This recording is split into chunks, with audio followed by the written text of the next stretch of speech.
கஷ்டப்படும் போது நமக்கு உதவுவாரில்லை, கடன்பட்ட போது அதை தீர்ப்பவரில்லை.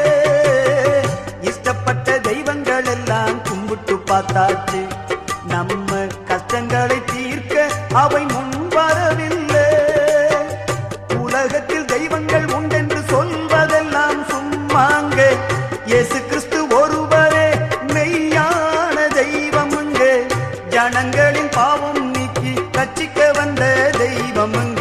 உனக்கொருவர் இருக்கின்றார், உன்னை விசாரிக்க துடிக்கின்றார். உன்னையும் என்னையும் இயேசு நேசிக்கிறார்.